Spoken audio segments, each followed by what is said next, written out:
Hi friends, welcome to all in one specials. ఈరోజు నేను మీకు క్యారెట్ కీర్ చేసి చూపిస్తాను. ఒక క్యారెట్ అయితే ఒక కప్పు కీర్ అవుతుంది. మీకు ఎన్ని క్యారెట్స్ కావస్తే అన్ని క్యారెట్స్ తీసుకోండి. క్యారెట్ని చిన్న చిన్న ముక్కలుగా చేసుకొని కుక్కర్లో కానీ విడిగా కానీ ఉడికించుకోవాలి. ఉడికిన తర్వాత కొద్దిగా చల్లార్చి మిక్సీ జార్లో వేసి లైట్గా గ్రైండ్ చేసుకుని పేస్ట్ తయారు చేసుకోవాలి. తర్వాత పాలు వేడి చేసుకోవాలి. పొంగాక ఒక నిమిషం మసలాలి. మసులుతున్న పాలల్లో క్యారెట్ పేస్ట్ వేసి బాగా కలపాలి. 2 నిమిషాలు ఉడికాక పంచదార తగినంత వేస్తున్నాను.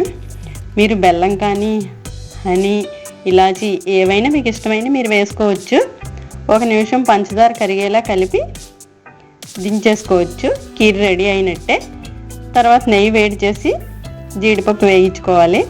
మీరు కావాల్సిన జీడిపప్పు, బాదం ఏవి కావాలంటే అవి వేయించుకోవచ్చు. నేను జీడిపప్పు వేస్తున్నాను.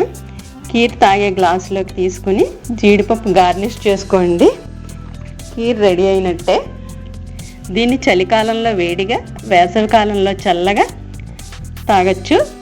దీనిలో కావాలనుకున్న వాళ్ళు కావాలంటివి కూడా ఏమైనా వేసుకోవచ్చు. క్యారెట్ ఇష్టపడిన వాళ్ళు కూడా ఈ కీర్ అయితే చాలా ఇష్టపడతారు.